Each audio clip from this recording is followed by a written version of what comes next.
성도 여러분들 안녕하십니까? 1월 10일 월요일입니다. 함께 하신 여러분들을 진심으로 환영합니다. 저는 세리토스 교회를 섬기는 김희상입니다. 이제 기도하시고 이 기도회를 시작하겠습니다. 하늘에 계신 아버지 하나님, 오늘 우리에게 새로운 한 날을 주시고 하나님이 주신 생명으로 구원받은 삶을 살게 하시니 감사드립니다. 오늘 이 하루의 삶을 통해서도 주님과 동행하며 주님의 뜻을 바르게 이해하고 살아갈 수 있는 저희들 되게 하여 주옵소서. 세상이 질병으로 흉흉하고 그리고 여전히 불안한 미래가 보이는 이런 상황에서 저희들이 하나님께 우리의 믿음을 고정시키고 참으로 주님께서 주시는 참다운 평안을 마음 가운데 소유하며 살아갈 수 있도록 인도하시고, 비록 암울한 세상이지만 주의 오심을 소망하며 저희들의 마음 가운데 빛을 간직한 그런 저희의 믿음 삶이 될 수 있도록 인도하여 주옵소서.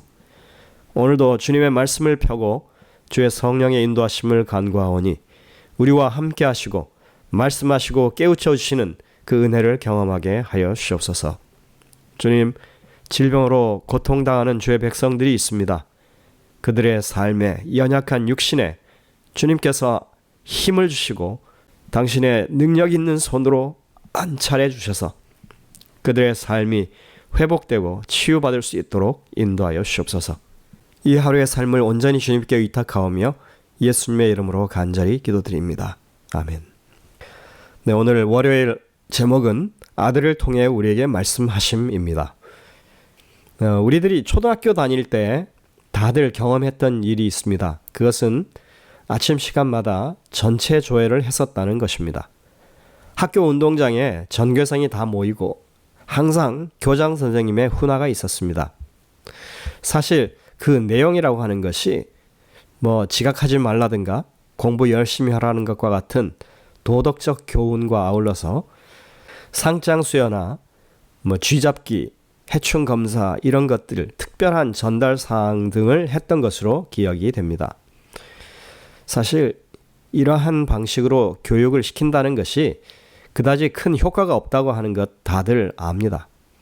현재는 학교들에서 완전히 사라진 것은 아니지만 교육적 효과가 없다고 해서 아주 축소되어 버렸거나 방송조회 같은 것으로 대체되었다고 합니다.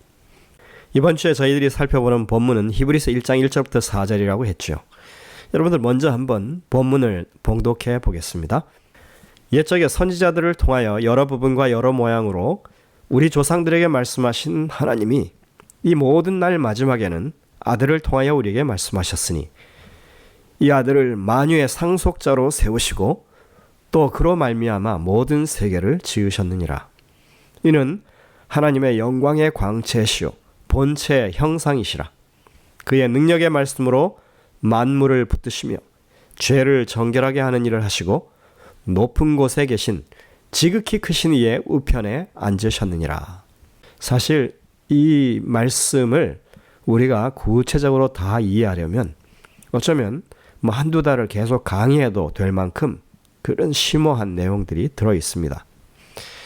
그러나 오늘의 제목처럼 이 내용을 한마디로 줄이면 하나님이 이 마지막 때에 아들을 통하여 우리에게 말씀하셨다 이것입니다. 물론 어제 우리는 마지막 때라고 하는 말이 역사적인 시간의 마지막이 아니라 하나님이 언약하신 그 일정한 기간의 마지막 부분이라고 하는 사실을 알게 되었습니다. 아들을 이 땅에 보내기 전에는 여러 선지자들을 통해서 아주 다양한 방법으로 말씀해 오셨던 하나님이 이제 마지막 방법으로 이 아들을 보내시겠다고 했던 그 약속의 마지막 부분에 아들을 이 땅에 보내셔서 아들을 통해 말씀하신다 하는 그런 내용인 것입니다. 자, 여러분들 이제 여기서 잠깐 교장 선생님의 훈화 이야기로 돌아가겠습니다. 그러고 보니 하나님께서는 사람들에게 무언가를 말씀하기를 원하셨다는 게 분명합니다. 그런데 그 방법이 문제죠. 하나님은 한 번도 전체를 다 모아놓고 교장 훈화를 하는 방식으로 사람들에게 말씀하지 않으셨다는 것입니다. 우리 생각으로 하나님이 한 번 모두 모인 자리에서 위엄 있게 말씀하시면 모두가 잘 알아듣게 될 텐데 라는 생각을 하고 있습니다. 그러나 여러분들 이런 생각에는 아주 치명적인 오류가 있습니다. 이것은 단지 무엇을 하고 안 하고 지시하는 그런 사안에 관한 것이 아닙니다. 이것은 죄라고 하는 정말이지 뿌리 깊은 질병을 근본적으로 치유하는 일에 관한 것입니다. 이것은 죄로부터 우리를 단절시키는 문제인 것입니다. 이것은 몇 번의 교장 훈화로 이거 하지 마라 저거 하지 말라로 결코 해결될 수가 없습니다. 게다가 아담과 하와가 범죄했던 당시를 한번 생각해 보십시오. 그들이 저지른 범죄는 사실이지 하나님과 직접 대면하던 상황 가운데에서 범죄를 저질렀다고 하는 사실입니다. 이것 또한 하나님이 직접 등장해서 문제 해결을 지시하시는 것이 결코 지금 우리가 당면하고 있는 문제의 근본적인 해결책이 아니라고 하는 것을 말해줍니다. 죄의 문제는 우리 각자 개인의 양심과 연결되어 있습니다. 이것이야말로 우리가 성경을 통해서 믿음에 대해서 배울 수 있는 핵심적인 부분인 것입니다. 그래서 성경은 처음부터 사람의 선택의 자유, 그 양심의 자유에 대해서 하나님께서 매우 존중하고 계신다고 하는 것을 밝히면서 시작하는 것입니다. 하나님께서는 선지자들을 통해서 오래전부터 말씀해 오셨습니다. 말씀을 기록하게 하시고 백성들에게 그걸 전달하셨습니다. 하나님의 기별을 우리가 듣고 우리 개인들이 양심으로 판단하게 하신 것입니다. 그간 우리는 이스라엘의 역사를 쭉 돌아보고 교회의 역사를 돌아보고 그때 있었던 모든 일들, 국가 시스템을 통해서 혹은 기독교 국가를 통해서 혹은 세계 기독교화 같은 이런 제도적 방법들을 통해서 하나님의 뜻을 실현해 보려고 했던 시도들이 계속해서 실패한 것을 보아왔습니다. 오늘날의 교회도 마찬가지입니다. 여러분들, 교회의 도덕성을 강화하고 아주 분위기 좋은 공동체를 형성한다고 해서 그 공동체가 계속 대를 거듭하면서 발전해 나가지 않는다고 하는 사실을 우리는 너무나 잘 알고 있습니다.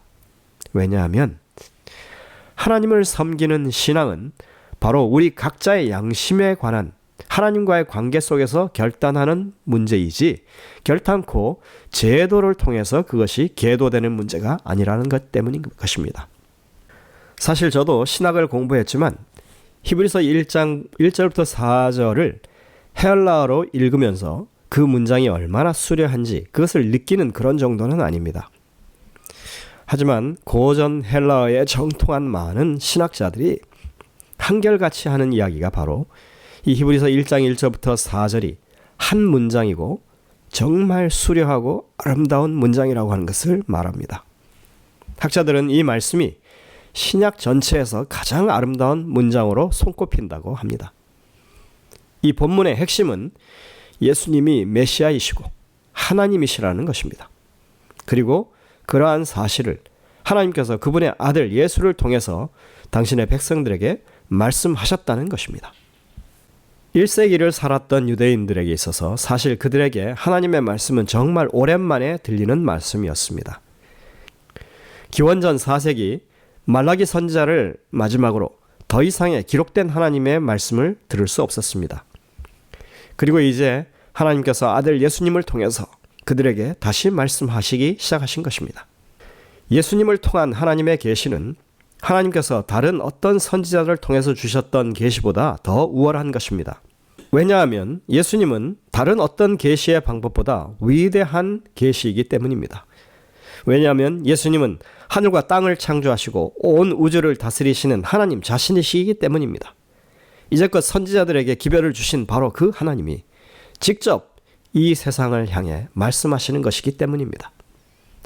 바울은 예수님의 신성을 전혀 의심하지 않습니다. 그는 그것을 아주 당연한 것으로 지금 말하고 있습니다. 아마도 그러기에 바울은 히브리서 1장부터 4절에 그 사실을 사람들에게 제대로 표현하기 위해서 그가 할 수 있는 모든 문학적인 기법을 다 동원해서 아주 심혈을 기울여서 아름다운 문장으로 전달하려 했던 것이 분명한 것입니다. 또한 바울에게 구약 성경은 아주 분명한 하나님의 말씀이었습니다. 과거에 말씀하셨던 바로 그 하나님, 그 동일한 하나님께서 지금 현재에도 아들을 통해서 계속해서 말씀하고 계신다. 예. 구약은 참된 하나님의 뜻을 알려주었고 예수 그리스도는 그것을 더 분명하게 확인시켜 주신다 하는 것입니다. 아들이 이 땅에 오셨을 때 마침내 구약의 의미를 보다 더 완전하게 이해할 수 있게 된 것입니다. 마치 퍼즐 박스에 그려져 있는 그림이 각각의 퍼즐 조각이 어디에 들어가야 하는지 가르쳐 주는 것처럼 예수님께서는 아버지를 올바르게 나타내셨고 그를 통해 구약에 기록된 많은 말씀의 참된 의미를 드러내 보여주셨습니다. 예수님은 하나님의 계시자이십니다. 우리는 오직 예수님을 통해서만 하나님의 참 모습, 참 기별을 이해할 수 있습니다. 그러니까 예수님의 말씀은 구약의 말씀과 아주 똑같은 일맥상통한 말씀일 수밖에 없고 이제껏 제대로 이해되지 못했던 것을 바르게 이해할 수 있게 만들어주는 그런 말씀일 수밖에 없는 것입니다. 예수님께서는 우리의 대표자가 되시고 우리의 구원자가 되기 위해 이 땅에 오셨습니다. 원수와의 싸움에서 우리의 자리를 취하시고 뱀을 물리치실 것이었습니다. 그래서 히브리서에서는 예수님을 믿는 자들의 창시자 또는 대장 그리고 앞서가신 자로 묘사하고 있습니다. 그분은 우리를 위해 싸우시는 분이고 우리를 대표하십니다. 예수님이 인간이 되어 이 땅에 오셨다는 사실은 또한 우리의 아버지 되신 하나님께서 우리의 대표자 되시는 예수님을 위해 하신 일을 우리를 위해서도 행하고자 하신다는 의미입니다. 예수님을 높이시고 당신의 우편에 앉게 하신 하나님께서는 우리도 또한 예수님과 함께 그분의 보좌에 앉기를 원하고 계신다고 말합니다. 여러분들, 이 비천한 인간들이 하나님의 보좌에 함께 앉는다? 이 얼마나 놀라운 영예입니까? 하나님께서는 우리 모두가 태초에 아담과 하와에게 주셨던 이 지구 행성의 통치자로서의 그 신분을 온전하게 회복하게 하기를 원하시는 것입니다. 예수님을 통해 우리에게 주어진 하나님의 기별은 예수님께서 말씀하신 것뿐만 아니라 우리의 현세적인 그리고 영원한 유익을 위해서 하나님께서 예수님을 통해 그리고 예수님께서 행하신 모든 것을 포함하는 것입니다. 그래서 우리는 누구보다도 이러한 사실을 잘 이해하는 사람들로서 주님께서 하시는 그 말씀의 교훈들을 우리 마음 가운데 매일같이 담고 새기고 또 그것에 순종하려고 노력하는 사람들이 되어야 하는 것입니다. 영감의 기별에 보면 이렇게 말씀하십니다. 하나님의 말씀이신 예수님. 예수님은 하나님의 말씀이라고 불리어집니다. 그분께서는 아버지의 율법을 받아들여 그 원칙을 당신의 생애에 실천하시고 율법의 정신을 나타내시고 마음속에 있는 율법의 유익한 능력을 나타내셨다. 그리스도를 따르는 자들은 그분의 경험에 참여하는 자들이 되어야 한다. 그들은 하나님의 말씀에 동화되어야 한다. 그들은 그리스도의 능력을 통하여 그 말씀의 내용처럼 변화되어야 하고 거룩한 특성을 반영해야 한다. 증언보감 2권 221쪽에 와이스의 말입니다. 하나님은 우리 각자에게 말씀하시는 하나님이십니다. 하나님은 아들이신 예수님을 통해 여전히 우리에게 말씀하십니다. 그분의 말씀은 하나님의 온전한 계시입니다. 오늘 우리는 그러한 하나님의 자기 계시를 성경을 통해서 접하는 것입니다. 우리 모든 성도들이 그렇게 마음의 양심에 호소하시는 하나님의 음성을 듣게 되시기를 간절히 바랍니다. 기도하시겠습니다. 하늘에 계신 아버지 하나님, 참으로 처음부터 우리 양심에 호소하는 기별을 주신 하나님이 오늘도 여전히 그 아들을 통하여 말씀으로 우리에게 교훈하심을 이해하게 하시니 감사를 드립니다. 주님, 저희들이 마음을 열고 주님의 음성에 귀 기울이고 그것을 참으로 달갑게 받아들일 수 있는 저희 모두가 되게 하여 주옵소서.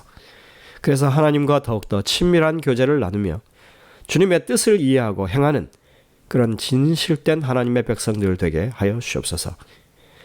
이 하루의 삶을 통하여 참으로 주님께서 호소하시는 그 양심의 소리를 우리가 조용히 들을 수 있도록 인도하여 주옵기를 예수님의 이름으로 간절히 기도드립니다. 아멘. 네, 여러분들 오늘도 이 주신 말씀들을 깊이 묵상하면서 주님의 음성을 듣게 되시길 바랍니다. 저희들은 내일 다시 뵙겠습니다.